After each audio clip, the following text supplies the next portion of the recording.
Kalau saya yang seorang mengkritisi, pertanyaannya, kenapa responnya, efeknya begitu ekstrim? Kenapa saya katakan ekstrim? Kalau menyerang saya secara pribadi itu normal lah. Tapi ketika putra-putri saya diserang, istri saya juga diserang, keluarga saya diserang, lalu misalnya media-media di mana saya biasa podcast juga diserang, ngancam anak-anak saya, wah pengecut semua. Nanti kalau saya bergerak ke area hukum positif, nangis-nangis nanti dan sebagainya. Gitu loh. Mengapa kebencian pada saya seorang komentator melebihi kebencian kepada seorang koruptor? Pertanyaan saya. Kan sebetulnya sesuatu yang menimbulkan pertanyaan besar. Lalu kalau kita alergi pada kritik, lalu kita harus menyerang, gitu kan? Atau memberikan ancaman. Kan sarkas-sarkas itu juga berlebihan, gitu loh. Apakah Sinteyong sebegitu dewanya?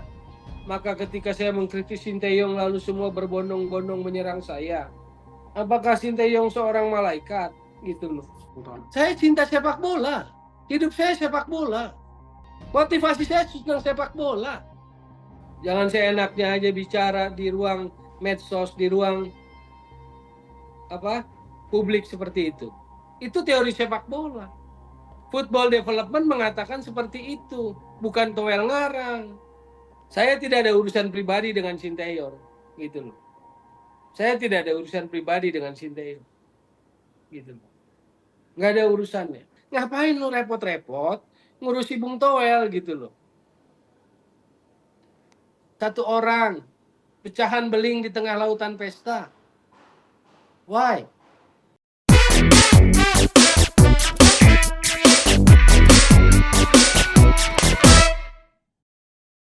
Ya, ketemu lagi di Newsmaker, obrolan hangat one on one bersama saya Alfa Mandalika. Tommy Welly atau akrab disapa Bung Toel mungkin hari-hari ini sedang menduduki ranking pertama pengamat sepak bola yang paling dibicarakan di Indonesia.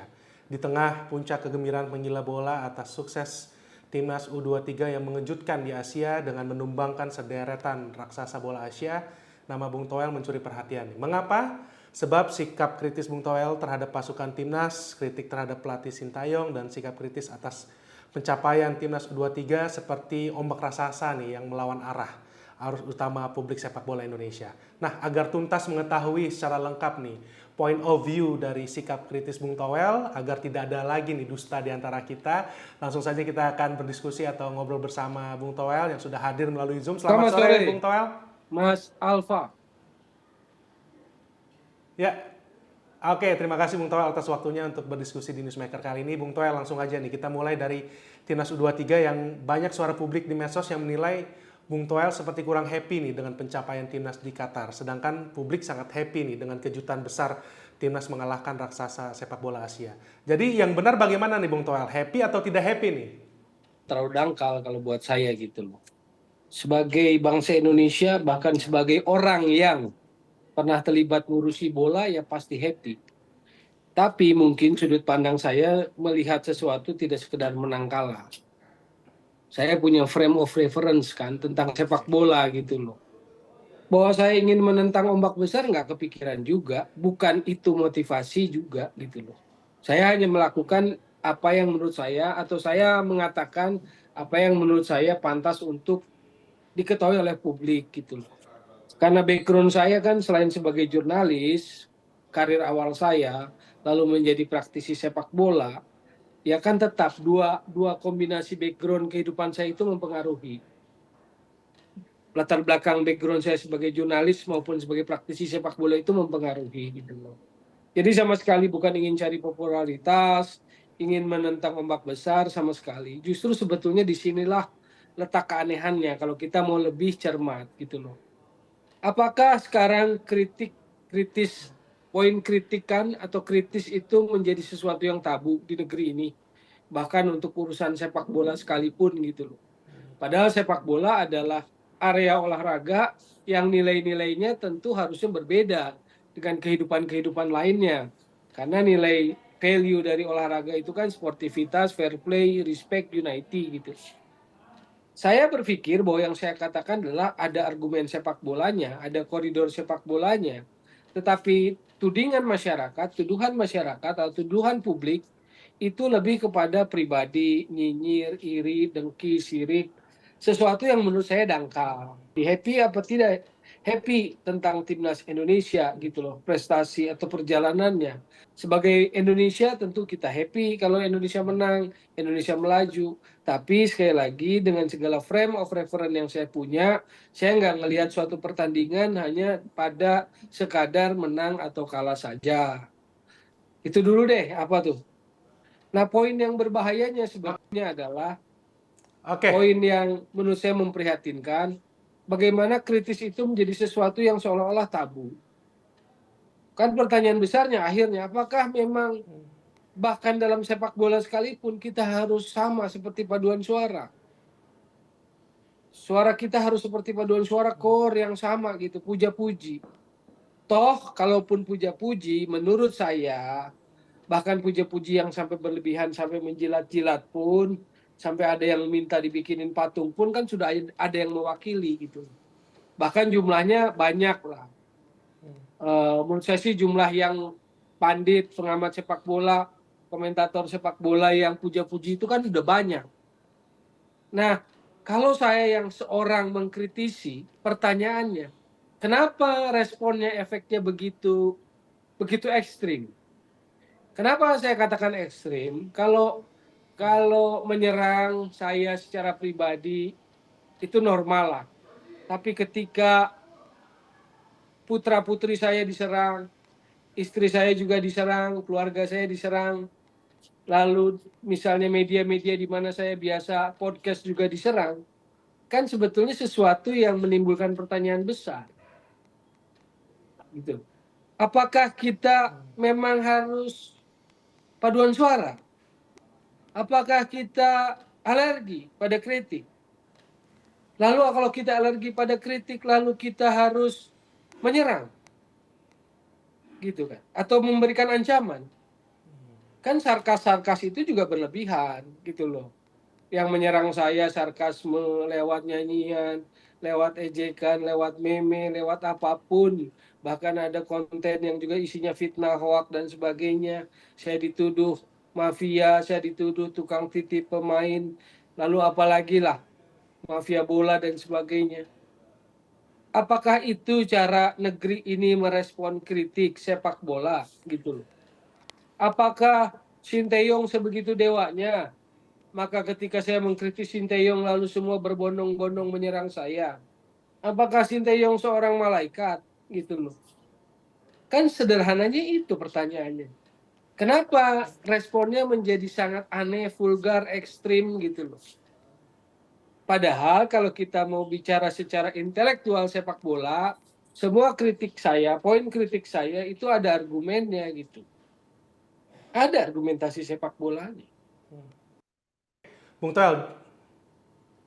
Oke, jadi seperti apa nih sebenarnya yang pandangan Bung Toel sendiri terhadap Timnas U23? Apakah sepak terjang Timnas U23 di Qatar ini sebuah keberhasilan atau seperti apa? Melihat target sebuah keberhasilan, sudah mencapai atau melewati target gitu loh. Timnas U23.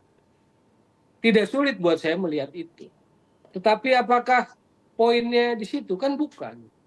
Saya mengkritisi Sinteyong sejak era Iwan Bule.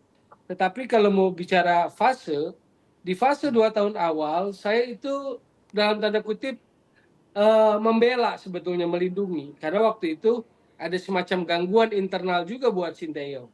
Hanya menurut saya, kalau baru 1 tahun atau 2 tahun pertama, biarkanlah dulu gitu loh. Cuma berikutnya, saya memang secara kesadaran sebagai seorang pengamat bola, saya mengkritisi gitu loh, kiprah performance Sinteyong sebagai seorang pelatih tim nasional. Jadi saya mengkritisi sudah di era sini, bukan bicara di U23 saja gitu loh. Saya bicara overall. Oke, Bung Toel, publik juga menilai nih, Bung Toel menetapkan standar keberhasilan tim sepak bola dan standar keberhasilan pelatih adalah trofi juara. Betul seperti itu ya, Bung Toel? Saya belajar di federasi. Saya ikut banyak kursus di Konfederasi AFC. Saya ikut juga kursus di FIFA. Apa bedanya pelatih tim nasional kepala dengan direktur teknik. Berkali-kali saya bicara, saya mengedukasi publik tentang perbedaan itu. Pelatih kepala tim nasional, filosofi kerjanya adalah for tomorrow. Untuk besok. Indikatornya result, hasil. Di event apapun yang dia jalani, indikatornya hasil. Sekarang saya tanya, kalau di ASEAN nggak berani incer trofi, semua apa lagi? Betul prioritas kita bukan ASEAN. Siapa yang bilang prioritas kita ASEAN? Tapi ASEAN paling tidak harus kita kuasai sebelum kita bicara lebih jauh. Kan begitu. Karena filosofi pelatih tim kawan nasional adalah for tomorrow. Kalau Dirtek, maka kita bicara tentang future. Tentang 5, 10, 15 tahun ke depan. Maka dia menyiapkan fondasi. Dirtek. Pengetahuan bola itulah yang menjadi argumentasi saya bahwa kita menuntut hasil dari Sinteyong karena dia pelatih kepala tim nasional, not direktur teknik. Yang filosofi perbedaan kerjanya sudah jelas, buku panduannya pun ada, FIFA keluarkan, gitu loh. Juga menilai progres yang membaik. Tapi publik juga menilai nih progres Ya, yang apa ukuran membaik. keberhasilannya? Trofi di event tertentu, di level tertentu di ASEAN. Pencapaian seperti apa 8 besar Asia U23, ini pencapaian, itu prestasi. Saya tidak menghilangkan, gitu loh. Jadi hati-hati wawancara, kenapa saya sungkan atau malas atau karena banyak plesetan, banyak pelintiran, dipotong lah segala macam gitu loh. Jarang sekali pembicaraan utuh itu ditampilkan dengan utuh. Gitu. Apakah pencapaian 8 besar adalah pencapaian prestasi? Yes. Karena itu di level Asia. Tetapi kalau di level ASEAN mau ngomong apa kita? Final? Enggak lah. Trofi juara. Karena itulah nanti ada kabinet trofinya kan begitu. Di Asia apalagi misalnya kemarin Piala Asia Senior 16 besar. Betul. Tapi apakah itu pencapaian murni sendiri atau disenggol orang lain yang namanya Kirgistan? Itu kan analisis sepak bola. Gitu loh. Di mana unsur iri dengki yang dituduhkan kepada saya gitu loh. Gitu. Kita mau bicara fair-fairan soal bola enggak?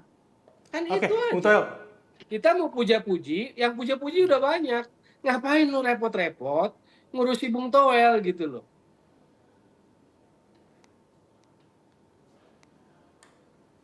Oke, Bung Toel, publik bola Indonesia juga banyak yang penasaran nih. Apa yang mendasari sikap kritis Anda terhadap timnas U23 dan Sintayong ini?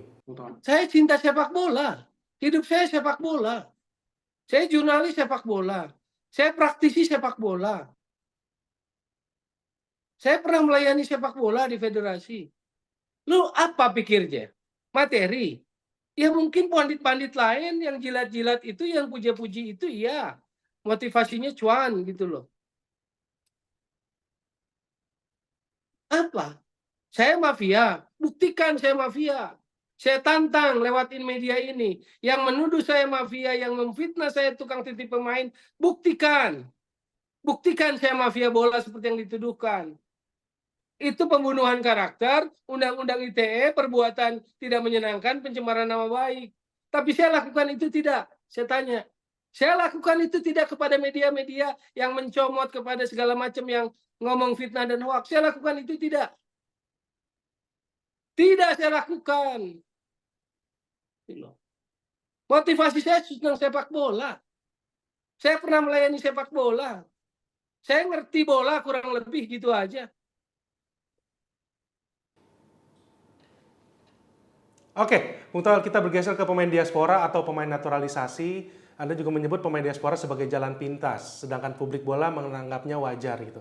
Negara langganan Piala Dunia pun memakai warga keturunan dalam timnas mereka. Nah, seperti apa nih Anda menilai pandangan publik bahwa negara yang sepak bolanya maju memakai pemain naturalisasi, Bung Toel? Naturalisasi tadi apa? Jalan pintas. Ya. Memang itu kan jalan pintas. Dia akselerasi. Hakikatnya dia akselerasi, jalan pintas. Apa yang salah dengan itu? Soal wajar tidak wajar, soal kondisi negara itu. Itu dua pertanyaan yang berbeda. Kan begitu. Tapi teori sepak bola semuanya mengatakan fundamental Anda kuat, dasar Anda kuat, maka atas blasem, atas mekar. Itu yang dimana-mana sebagai teori sepak bola. Fondasi Anda kuat, bawah Anda kuat, dasar Anda kuat, ke atas blasem. Sekarang tahu nggak profil anatomi sepak bola sebuah negara seperti apa?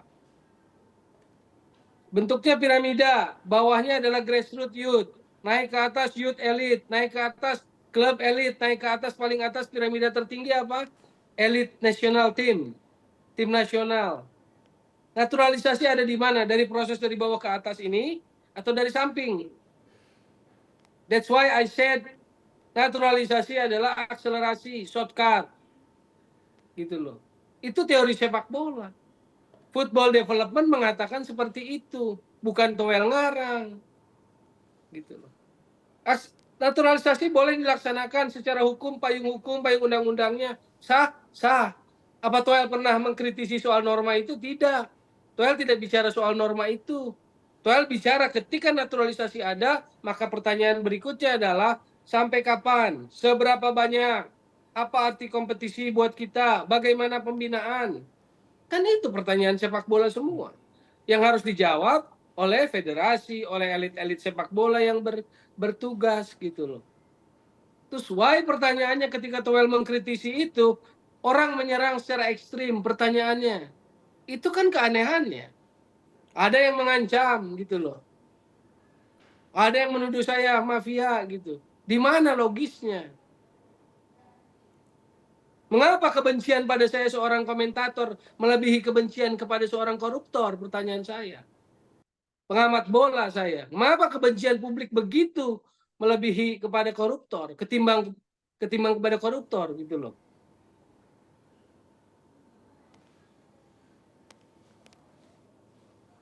Oke, Bung Toel, publik juga menyoal pernyataan Anda tentang Sintayong banyak disuapin Erick Thohir nih. Publik menilai hal itu sepertinya harusnya bagus. Bahasa saya berarti dimanjakan kompak demi kemenangan.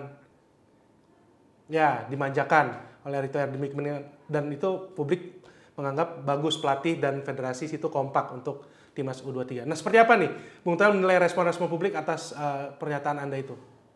Saya sebetulnya tidak terlalu hero pada respon publik karena publik beragam pengetahuan, latar belakang konteks pengetahuan bolanya beragam. Saya hanya mau jelaskan konteksnya. Kalimat itu muncul di hot room di acara Metro TV yang hostnya Hotman Paris. Dia bertanya, kesuksesan ini peran siapa? Apa karena pelatihnya yang bagus? Itu pertanyaan pertama. Lalu kita semua sepakat narasumber di sana bahwa tidak bisa dianggap sebagai faktor tunggal Sinteyong. Ada banyak faktor-faktor lain terhadap kesuksesan tim nasional. Salah satunya dukungan dari federasi. Lebih spesifik dukungan dari Erick Thohir dalam konteks naturalisasi. Itu satu. Jadi nggak pernah faktor tunggal. Lalu ada situasi, ada pemain yang dipanggil pulang lalu Erick Thohir melakukan upaya. Saya kan bilang, saya apresiasi upaya PSSI itu. Saya apresiasi upaya PSSI itu. Jadi saya tidak mempersoalkan Erick Thohir PSSI melobi klub Heerenveen di Belanda untuk melepas Tatan Chuaon lagi untuk perempat final. Saya tidak mempersoalkan itu.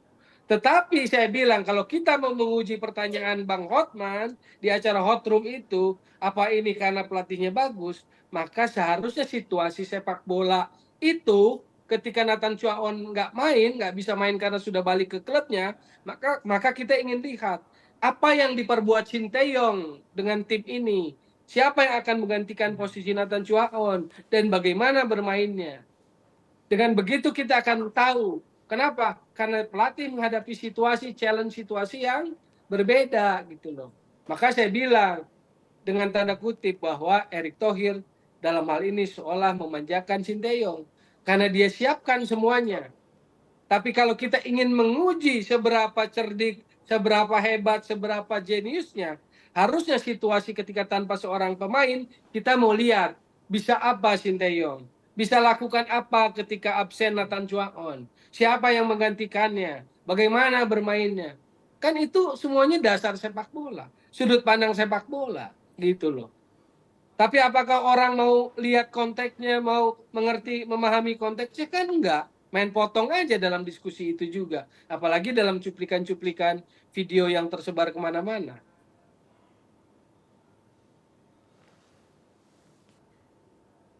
Oke, Bung Toel, seperti apa nih pandangan Anda yang sejujurnya terhadap Sintayong dan sepak terjang Ketua PSSI Erick Thohir? Pandangan sejujurnya, ya seperti poin kritis saya selama Ya. ini. Itu pandangan saya sejujurnya, gitu loh. Bagaimana melihat kualitas, bagaimana menilai kualitas, gitu loh. Berapa banyak naturalisasi yang sudah diterima Sinteyong? Di era Iwan Bule 3, 4 dengan Maklok. Di era Erick Thohir dalam periode 1 tahun 8. 8 tambah 4, 12.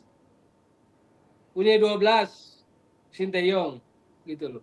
Sekarang pertanyaan saya, apa tugas Sinteyong sebagai pelatih timnas Indonesia itu hanyalah naturalisasi atau juga mengangkat potensi kualitas pemain lokal?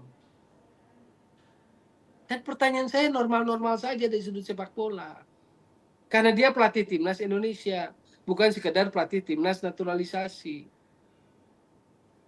Apa yang ekstrim, apa yang dengki, apa yang sirik dari itu, gitu loh. Kalau yang puja-puji kan sudah banyak. Udah puluhan yang puja-puji Sinteyong itu. Kenapa publik begitu merisaukan pernyataan saya, gitu loh. Satu orang, pecahan beling di tengah lautan pesta. Why? Why menyerang anak-anak saya? Why?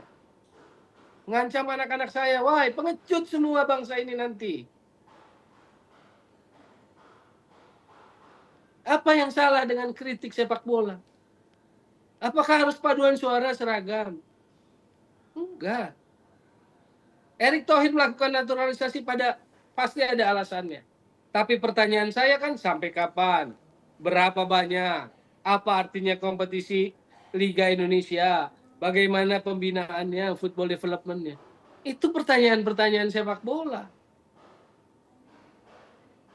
Terus, why responnya sebegitu ekstrim?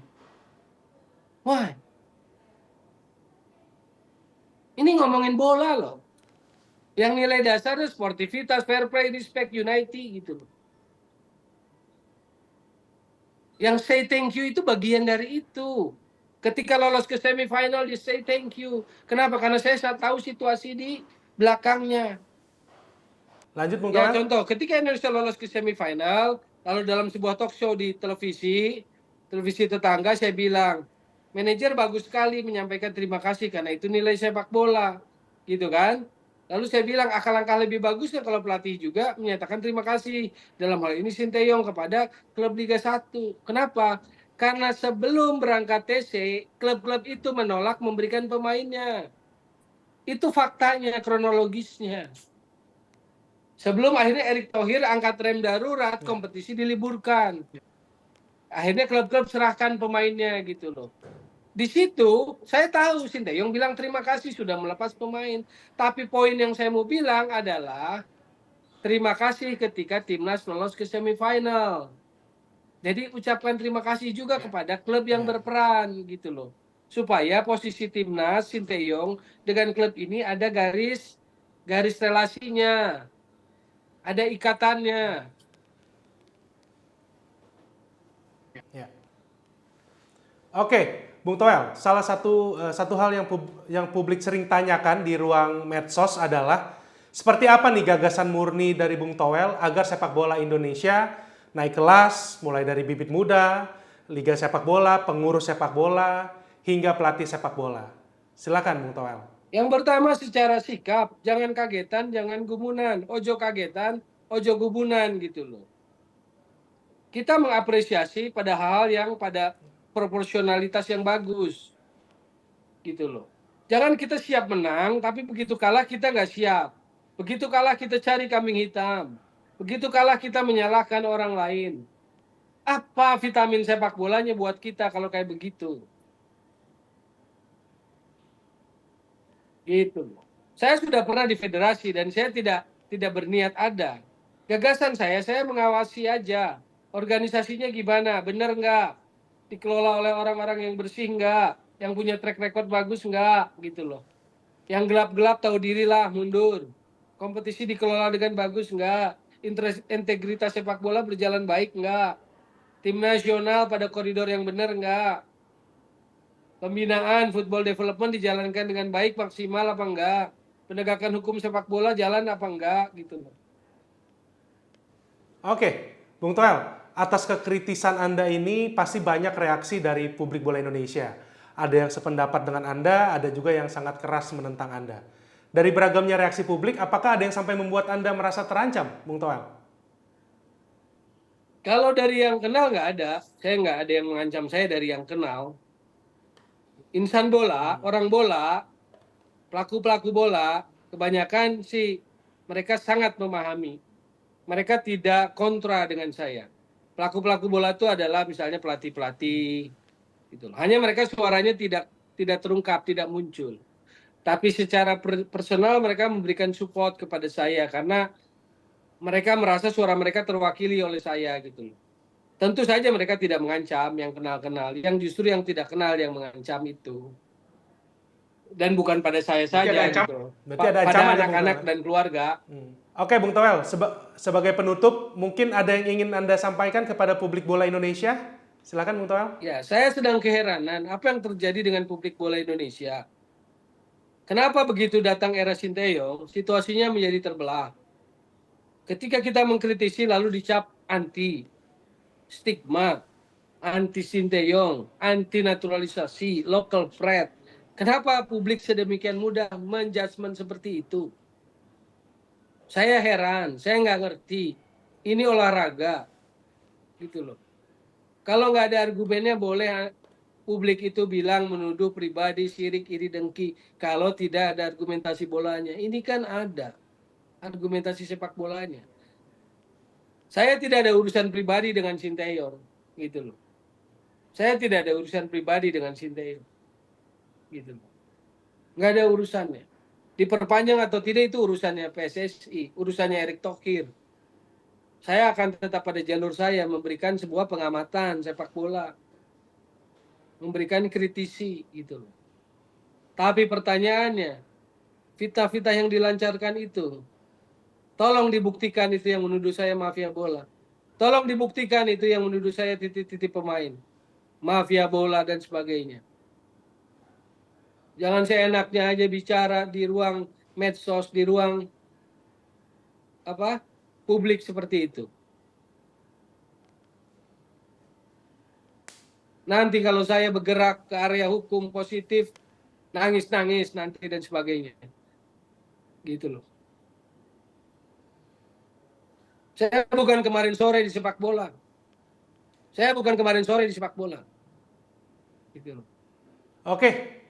Oke, terima kasih pengamat sepak bola Bung Toel yang sudah bergabung melalui Zoom bersama Newsmaker kali ini. Sekali lagi terima kasih Bung Toel atas waktunya bersama Newsmaker kali ini. Ya, demikianlah Newsmaker pekan ini. Kita akan berjumpa pekan depan dengan topik dan narasumber menarik lainnya. Saya Alfa Mandalika pamit. Sampai jumpa.